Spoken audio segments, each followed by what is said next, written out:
Hello दोस्तों, मैं Anil Kumar smart IQ classes में आपका स्वागत करता हूं। आज हम लोग संविधान का अध्ययन करेंगे। संविधान में हम लोग आज भाग 3 के बारे में अध्ययन करेंगे।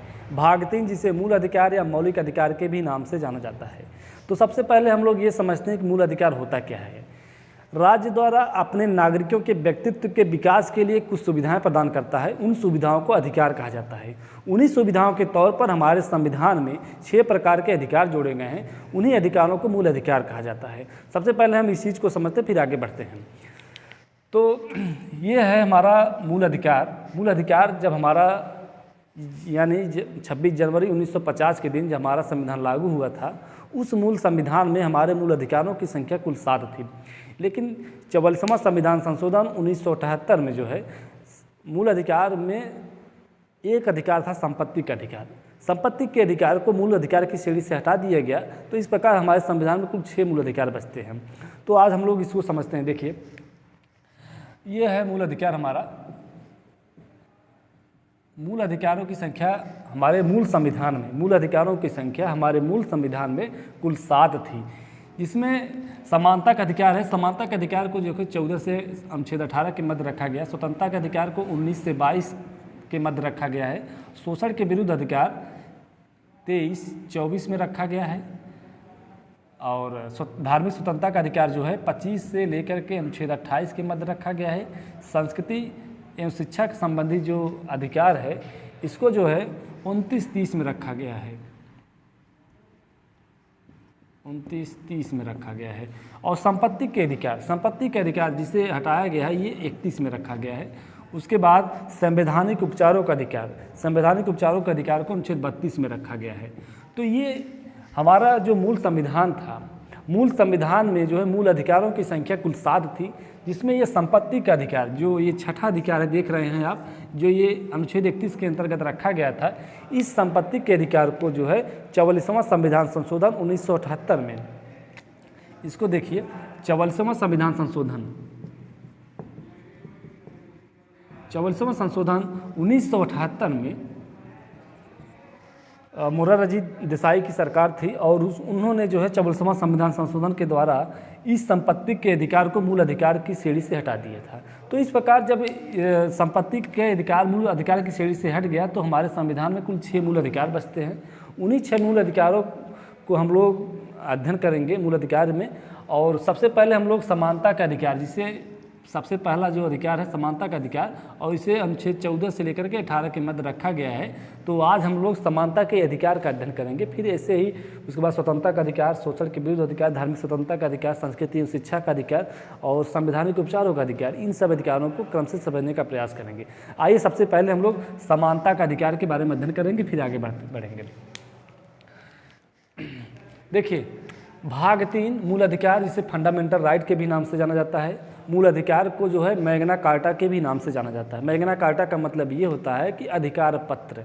ये शब्दावली जो है ब्रिटेन से ली गई है। मैग्ना कार्टा जो शब्द है, इसे ब्रिटेन से लिया गया है।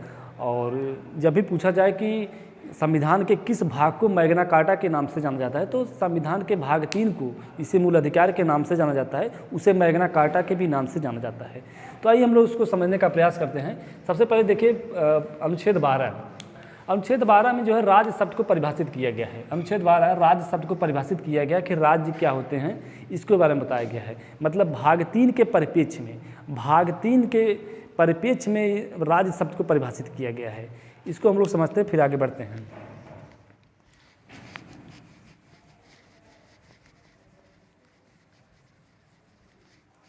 देखिए, जो और जैसे राज्य जो शब्द है, जो हमारे विचार में आता है कि राज्य जब कहते हैं तो राज्य का मतलब कोई राष्ट्र हो गया, या जो हमारे 28 राज्य हैं उनसे संबंधित हमारा विचार आता है। लेकिन राज्य का जब अनुच्छेद 3 के अंतर्गत जब हम लोग राज्य शब्द को परिभाषित करेंगे, तो इसका विस्तार काफ़ी बढ़ जाता है। हम लोग इसको समझते हैं। राज्य क्या होता है? राज्य होते हैं जो विधि बनाए, आदेश दें, अधिसूचना जारी करें, इन सब का जिससे अधिकार प्राप्त होता है उसे राज्य कहा जाता है। तो राज्य जो है, इस प्रकार हमारे संविधान में जो है मूल अधिकार में अनुच्छेद 12 के अंतर्गत जो है राज्य को 4 वर्गों में बांटा गया है। एक संसद है, संसद है और केंद्र सरकार जो है। दूसरा है राज्य की जो विधानसभा है, विधानसभा, राज्य की विधानसभा और राज्य सरकारें। और तीसरा है स्थानीय प्राधिकारी।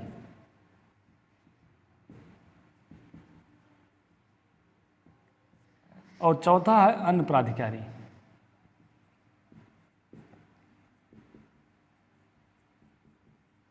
तो इस प्रकार देखिए हमारे संविधान में जो राज्य सबको परिभाषित किया गया है, जिसमें बताया गया है कि राज्य वो होते हैं जो विधि बनाएं, आदेश जारी करें, अधिसूचना जारी करने का जिससे अधिकार प्राप्त होता है उसे राज्य कहा जाता है।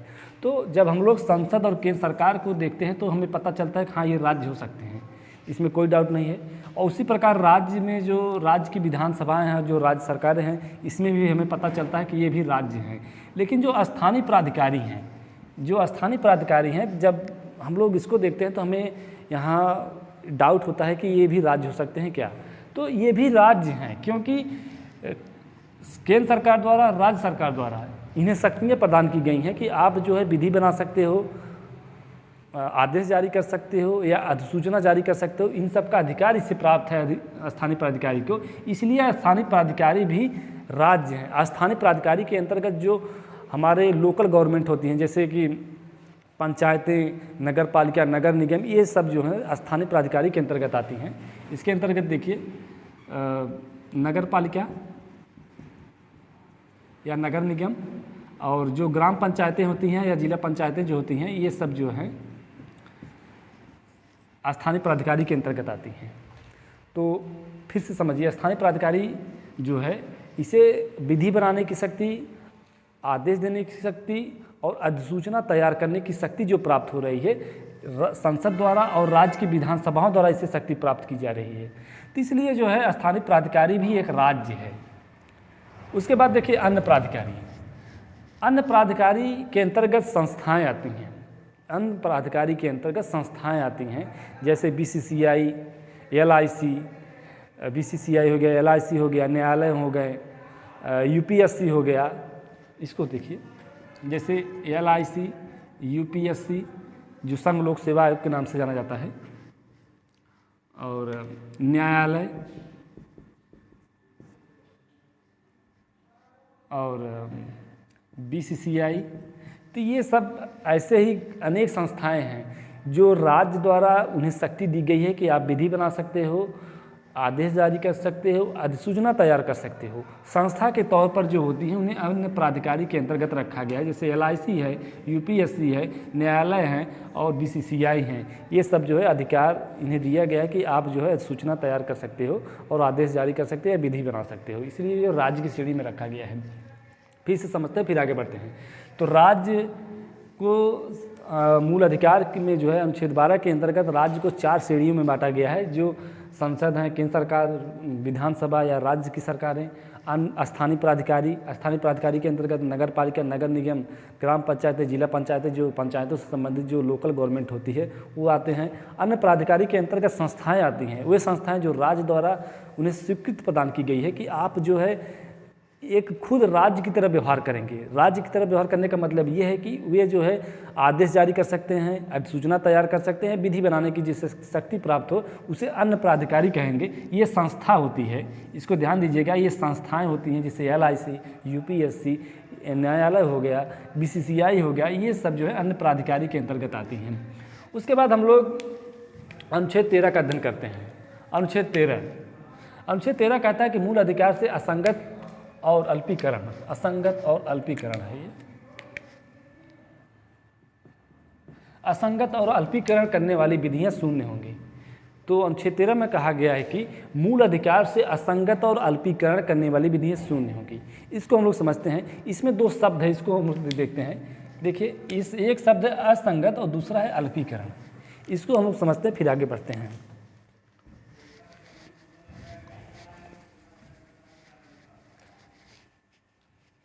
अनुच्छेद 13 का बहुत व्यापक अर्थ है और हम लोग इसको समझते हैं। देखिए, हमने कहा कि अनुच्छेद 13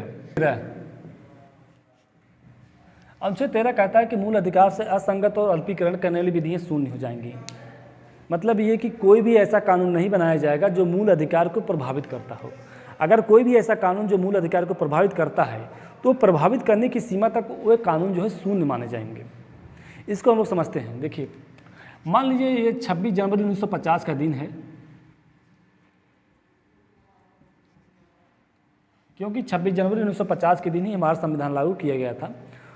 26 जनवरी 1950 के पहले से कई ऐसे कानून हैं जिसका निर्माण अंग्रेजों ने किया था। कानून व्यवस्थाएं जो 1950 के पहले जिस प्रकार से कानून व्यवस्थाएं किया जा रहा था, चलाया जा रहा था, ये कानून जो है प्री कॉन्स्टिट्यूशन के अंतर्गत आते हैं।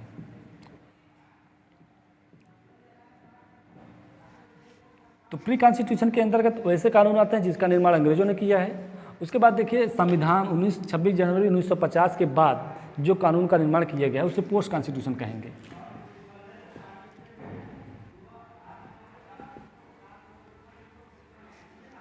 छब्बीस जनवरी 1950 के बाद यानी जिस कानून का निर्माण हमारी संसद द्वारा किया गया है उसे पोस्ट कॉन्स्टिट्यूशन कहेंगे।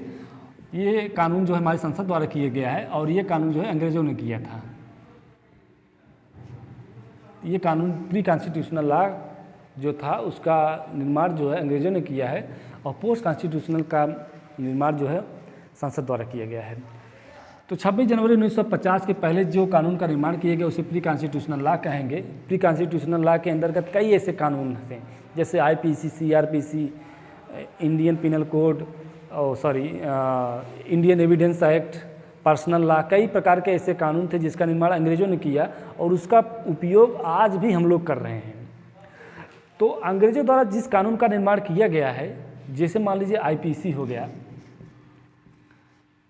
CRPC है, CPC है, इंडियन एविडेंस एक्ट है और पर्सनल लॉ है, कई प्रकार के ऐसे कानून हैं जिसका निर्माण अंग्रेजों ने किया है। और अगर ये कानून 26 जनवरी 1950 को जिस संविधान का निर्माण किया गया है, जिसमें मूल अधिकार को जोड़ा गया है, अगर भाग 3 से संबंधित मूल अधिकार को प्रभावित करता है तो ये कानून भी निरस्त माने जाएंगे। मतलब अगर इसका कोई भी अंग जो है मूल अधिकार को हनन करता है तो उसको समाप्त कर दिया जाएगा।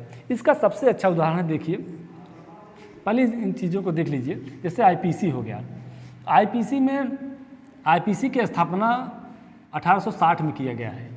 IPC की स्थापना 1860 में किया गया है। इसे इंडियन पिनल कोड के भी नाम से जाना जाता है, यानी भारतीय दंड संहिता के भी नाम से जाना जाता है। और इसका निर्माण जो है लॉर्ड मैकाले ने किया था। इसका निर्माण लॉर्ड मैकाले ने किया था, 1860 में किया था। और इससे संबंधित कई प्रकार की धाराएं हैं जो आज भी हमारे द्वारा उसका उपयोग किया जाता है। जैसे कोई अगर हत्या करता है तो उसके ऊपर धारा 302 लगाई जाती है। अगर कोई हत्या करने का प्रयास करता है तो उसके ऊपर धारा 307 लगाई जाती है। अगर कोई बलात्कार करता है तो उसके ऊपर धारा 376 लगाई जाती है। अगर कोई अपहरण करता है तो उसके ऊपर धारा 365 लगाई जाती है। इस प्रकार से कई प्रकार की धाराएं हैं जिसको IPC के अंतर्गत रखा गया है, उसका उपयोग आज भी किया जा रहा है। अगर ये धाराएं हमारे संविधान के भाग 3 का उल्लंघन करेंगे तो इन धाराओं को भी समाप्त कर दिया जाएगा। उसके बाद देखिए CRPC को क्रिमिनल प्रोसीजर लॉ कहते हैं। मतलब जो इसका उपयोग जो है न्यायालयों द्वारा किया जाता है कि जो क्रिमिनल होता है उसको किस आधार पर कितनी सजाएं दी जाएं, इसकी व्यवस्था जो है CRPC में किया गया है। CPC ये होता है ना civil procedure code. Civil procedure code का मतलब ये होता है जो दीवानी मामले होते हैं, खास तौर से ज़मीन और विवादित जो संबंधित होता है, संपत्ति संबंधित जो विवाद होता है उसे CPC के अंतर्गत रखते हैं। इसे जो है सिविल प्रोसीजर कोड कहते हैं। उसके बाद इंडियन एविडेंस एक्ट जो था, इसमें जो साक्ष्य से संबंधित होता है, कोई अगर साक्ष्य छुपाता है उससे किस प्रकार से धाराएं उसको लगाई जाएंगी, इससे संबंधित जो होता है उसे इंडियन एविडेंस एक्ट के अंदर रखा जाता है। उसके बाद देखिए पर्सनल लॉ में जो जैसे कि हिंदू और मुसलमानों के अलग अलग कानून होते हैं। जैसे मुसलमानों के लिए आपने सुना होगा उनके लिए शरीयत कानून लगाया जाता है, शरीयत कानून। तो इस प्रकार जो है कई प्रकार के अगर ये कानून हैं, अगर ये जो कानून बनाए गए थे अंग्रेजों द्वारा, ये कानून अगर 26 जनवरी 1950 के बाद यानी मूल अधिकार का जिसमें मूल अधिकार को जोड़ा गया है, अगर मूल अधिकार को भी अगर ये लोग प्रभावित करते हैं, इन कानूनों को भी समाप्त कर दिया जाएगा, इन कानूनों को भी समाप्त कर दिया जाएगा। लेकिन इनसे मामले, जो इनके मामले हैं, इनके मामले, मान लीजिए कोई मामला जो है 26 जनवरी 1950 के पहले से चल रहा था, उन मामलों को इन कानूनों की तरह ही सुलझाया जाएगा। इसको जो आच्छादन का सिद्धांत कहते हैं, इसको आच्छादन का सिद्धांत कहते हैं। फिर समझते हैं। देखिए, मान लीजिए सबसे अच्छा उदाहरण है पर्सनल लॉ। पर्सनल लॉ के अंतर्गत हमने बताया कि जो मुसलमानों के लिए एक अलग कानून होते हैं, हिंदुओं के लिए अलग अलग कानून होते हैं। मुसलमानों के लिए एक शरीयत कानून लगाया गया है। देखिए, मुसलमानों के लिए एक शरीयत कानून है जिसमें 3 तलाक की व्यवस्था की गई है। 3 तलाक जो हाल ही में काफ़ी प्रचलित मुद्दा था और हाई कोर्ट ने, सुप्रीम कोर्ट ने इसको जो है 3 तलाक की जो व्यवस्था थी, तलाक़ बिद्दत, उसको समाप्त किया है। 3 तलाक में 3 चीज़ें थीं, तलाक़ हसन, तलाक़ हसन, तलाक़ बिद्दत। तलाक़ बिद्दत में ये व्यवस्था थी कि कोई अगर मुसलमान पुरुष अपनी पत्नी को अगर तलाक देना चाहता है तो 3 बार तलाक करके व्हाट्सएप कर दे या 3 बार तलाक करके बोल दे तो तलाक माना जाता था। इस प्रकार वहाँ पर मुसलमान जो समाज था उसमें जो है महिलाओं को काफ़ी उत्पीड़न उठाना पड़ता था। तो महिलाओं और पुरुषों के बीच काफ़ी असमानताएं थीं। उन असमानताओं को दूर करने के लिए समानता के अधिकार के तहत उसको जो है इसमें तलाक़ बिद्दत की जो व्यवस्था थी, सुप्रीम कोर्ट द्वारा तलाक़ बिद्दत की व्यवस्था को समाप्त कर दिया गया। तो अब जो है जो नियम बनाए गए हैं 3 तलाक के, अब वो नियम नहीं रहेंगे। अब वो जो है समान सिविल संहिता के अंतर्गत रख दिए गए हैं। समान सिविल संहिता का मतलब ये कि जो अनुच्छेद 14 है, जिसमें समान सिविल संहिता का दिखाया गया, जिसमें से अगर किसी को तलाक देना है, जैसे कि हिंदू में जो तलाक होते हैं काफ़ी लंबा प्रोसीजर होता है, उसी प्रकार उन्हें भी उसी प्रकार का प्रोसीजर को ध्यान में रख के उनका भी नियम का निर्माण किया गया है। तो अगर ये कानून जैसे IPC, CRPC, CPC, Indian personal law, अनेक प्रकार के जो कानून हैं, अगर मूल अधिकार का हनन करते हैं, जैसे 3 तलाक का जो नियम था, 3 तलाक के जो नियम में जो महिलाएं, मुसलमान महिलाएं और पुरुषों के बीच काफ़ी असमानताएं थीं, उस असमानता को जो है समान करने के लिए सुप्रीम कोर्ट ने उस नियम को समाप्त कर दिया। क्यों समाप्त कर दिया? क्योंकि ये समानता के अधिकार का उल्लंघन कर रही थी। ये नियम जो है समानता के अधिकार का उल्लंघन कर रही थी, इसलिए जो है 3 तलाक में जो तलाक़ बिद्दत की व्यवस्था थी उसे समाप्त कर दिया गया है। फिर उसके बाद देखिए पोस्ट कॉन्स्टिट्यूशनल लॉ। हाँ, इसको भी ध्यान दीजिए। जो 3 तलाक की जो व्यवस्था थी और इसको जब सुप्रीम कोर्ट इसका निर्णय दे रही थी तो इसको जो है आच्छादन के सिद्धांत को ध्यान रखते हुए इसका निर्णय देती है। उसके बाद 26 जनवरी 1950 के बाद जिस कानून का निर्माण किया जाता है उसे पोस्ट कॉन्स्टिट्यूशनल लॉ कहेंगे। अनेक प्रकार के तो संविधान संशोधन हुए, अनेक प्रकार के कानून बनाए गए हैं, उसको संविधान संशोधन कहेंगे। अगर पोस्ट कॉन्स्टिट्यूशनल का कोई भी कानून मूल अधिकार को हनन करता है या मूल अधिकार को प्रभावित करता है तो उसको भी समाप्त कर दिया जाएगा।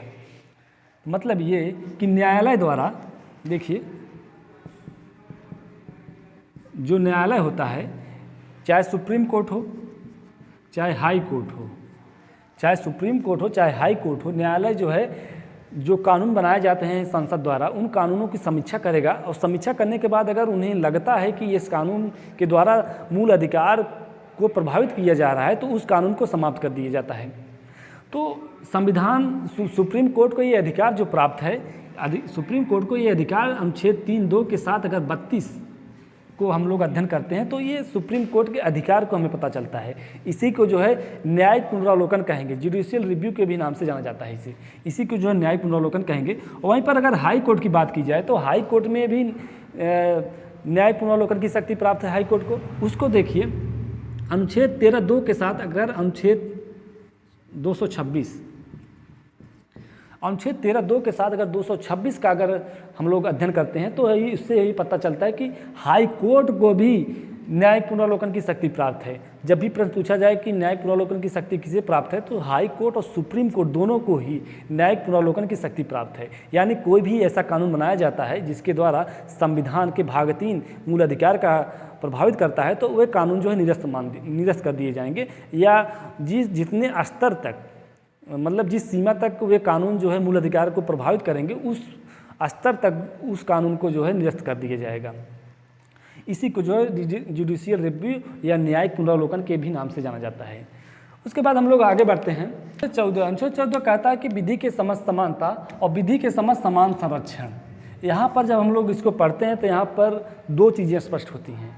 जब अनुच्छेद 14 को हम लोग पढ़ेंगे तो यहाँ पर दो चीज़ें स्पष्ट होती हैं, एक विधि के समस्त समानता और दूसरा है विधि के समस्त समान संरक्षण।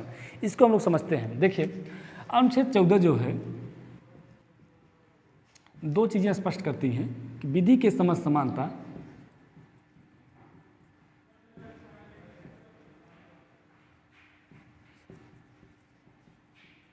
और दूसरा विधि के समस्त समान संरक्षण।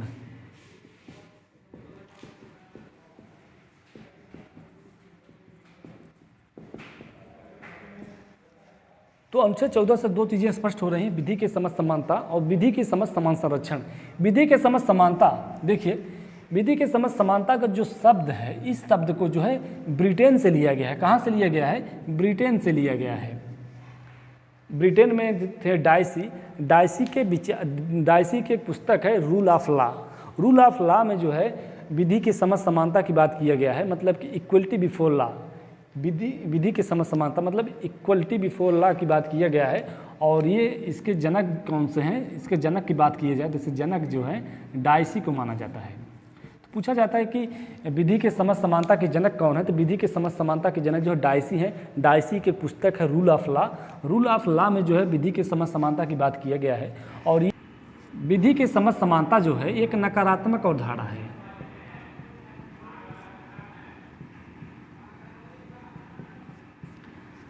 नकारात्मक अवधारणा ये है कि सभी को जो है एक ही कानून में नहीं रखा जा सकता है, क्योंकि भारत में कई प्रकार की विविधताएं हैं। जैसे मान लीजिए जैसे कोई विकलांग है, विकलांग व्यक्ति और सामान्य व्यक्ति दोनों के बीच काफ़ी अंतर है। दोनों के लिए अलग अलग कानून होने चाहिए। लेकिन अगर हम विधि के समस्त उनको भी समान रख देंगे तो जो विकलांग व्यक्ति है उसके साथ असमानता का व्यवहार हो जाएगा। इसलिए जो है ये इस कानून को जो है नकारात्मक अवधारणा कहा जाता है। वहीं पर जब विधि के समस्त समान संरक्षण की बात किया जाता है तो विधि के समान संरक्षण को जो है इसे यूएसए से लिया गया है, यानी अमेरिका से लिया गया है। तो पूछा जाता है कि विधि के समस्त समानता कहाँ से लिया गया है? तो ब्रिटेन से लिया गया है। और जब पूछा जाए कि विधि के समस्त समान संरक्षण कहाँ से लिया गया है तो इसे जो है अमेरिका से लिया गया है। ये जो है एक सकारात्मक अवधारणा है। ये एक सकारात्मक अवधारणा है।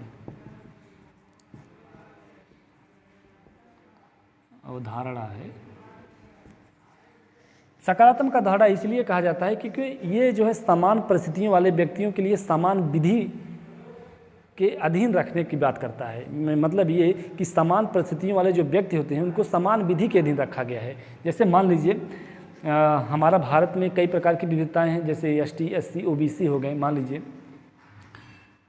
ये एससी हो गए और ये ओबीसी हो गए और ये जनरल हैं। तो देखिए अगर इन सब के लिए अगर समान नियम लगाए जाएंगे तो इनके साथ भेदभाव होगा, क्योंकि ये शोषित वर्ग हैं। हमारे समाज में, हमारे संविधान में जो सामाजिक और शैक्षिक आधार पर जो आरक्षण दिए गए हैं उनकी बात हम कर रहे हैं। अगर ये समाज में जो है शोषित वर्ग हैं ये, तो इनको जो है समाज में ऊपर उठाने के लिए जो है इनको मुख्य धारा में लाने के लिए जो है इनको सुविधाएं दी जाएंगी। इसलिए कहा गया कि इनको संरक्षण किया जाए, इनको बचाया जाए, इनको ऊपर उठाया जाए, इनको मुख्य धारा में लाया जाए। इसी को जो है विधि के समस्त समान संरक्षण की बात किया जाता है। इसलिए कहा जाता है कि समान परिस्थितियों वाले व्यक्तियों के लिए समान विधि का निर्माण किया गया है इसमें। इसलिए जो है इसे सकारात्मक अवधारणा कहेंगे। तो अभी हमने अनुच्छेद 14 के बारे में अध्ययन किया। अब हम लोग अनुच्छेद 15 के बारे में अध्ययन करते हैं। अनुच्छेद 15 कहता है कि धर्म, मूल वंश, लिंग, जाति और जन्मस्थान के आधार पर विभेद नहीं किया जाएगा। यहाँ पर कोई भी अगर राज्य हो या चाहे कोई भी व्यक्ति हो, वह जो है धर्म के आधार पर भेदभाव नहीं कर सकता है कि हिंदू है या मुसलमान है, इस आधार पर भेदभाव नहीं कर सकता है।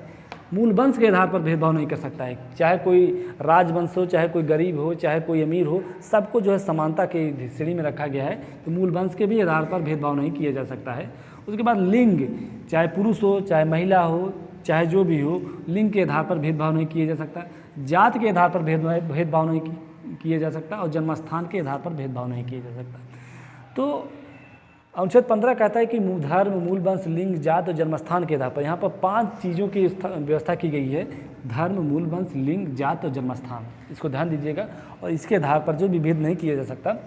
और इसमें अनुच्छेद 15 में जो है आरक्षण का भी प्रावधान किया गया है। जो शिक्षण संस्थान होते हैं उनके आरक्षण के बारे में बताया गया है। हम लोग इसको समझते हैं। देखिए अनुच्छेद 15 का 4, अनुच्छेद 15 का 4 कहता है कि जो समाज के निचला तबका है, जो पिछड़े वर्ग हैं, जो ST SC लोग हैं, उनको शिक्षण संस्थानों में जो है प्रवेश के लिए जो है उनको आरक्षण की व्यवस्था किया गया है। इसको देखिए अनुच्छेद 15 का 4, अनुच्छेद 15 का 4 कहता है कि ये जो है सामाजिक और शैक्षिक आधार पर, सामाजिक और शैक्षिक आधार पर जो पिछड़े हैं उनको जो है समाज की मुख्य धारा में लाने के लिए, शिक्षण संस्थानों में प्रवेश के लिए उनको जो है आरक्षण दिया जाएगा। उनको जो आरक्षण दिया जाएगा, किसको दिया जाएगा? देखिए SC ST और OBC। तो SC को जो है यहाँ पर SC को जो है 15% की छूट दी जाती है। वहीं पर अगर ST की बात की जाए तो ST को जो है यहाँ पर 7.5% की छूट दी जाती है और OBC को जो है 27% की छूट दी जाती है। तो सामाजिक और शैक्षिक आधार पर जो समाज के निचला तबका है, जिसको जो समाज के मुख्य धारा से नहीं है, उनको जो है समाज की मुख्य धारा में जोड़ने के लिए जो है इनको आरक्षण का प्रावधान किया गया है। जिसमें ये जो आरक्षण का प्रावधान किया गया है ये शिक्षण संस्थानों के लिए है। इसको ध्यान दीजिएगा, शिक्षण संस्थान में प्रवेश के लिए है। ये कोई नौकरी के लिए नहीं है, कोई जॉब के लिए व्यवस्था नहीं की गई है। ये जो है शिक्षण संस्थानों में प्रवेश की बात करता है। तो अगर कोई शिक्षण संस्थान में प्रवेश लेना चाहता है SC वर्ग का है तो उसे 15% की छूट दी जाएगी, और ST का है तो उसे 7.5%, और OBC का है तो उसे जो है 27% की छूट दी जाएगी। अगर इन परसेंटेजों को अगर जोड़ दिए जाए तो लगभग 49.5% बनता है। तो इतने परसेंट जो है आरक्षण की व्यवस्था किया गया है। अनुच्छेद 16 कहता है कि लोक नियोजन के विषय में अवसर की समानता। यहाँ पर लोक नियोजन का मतलब सरकारी नौकरियों से है। सरकारी नौकरियों में किस प्रकार अवसर की समानताएं लाई जाएं। अवसर की समानता लाने के लिए यहाँ पर आरक्षण का प्रावधान किया गया है। हम लोग इसको समझते हैं। देखिए अनुच्छेद 16 का 4 जिसमें आरक्षण का प्रावधान किया गया है। आरक्षण का मतलब यहाँ पर कोटा से है, यहाँ पर कोटा दिया गया है। तो आरक्षण किस आधार पर दिया गया है? जो सामाजिक और शैक्षिक रूप से जो पिछड़ा हुआ वर्ग है, सामाजिक और शैक्षिक रूप से जो पिछड़ा हुआ वर्ग है उसके आरक्षण की बात किया गया है।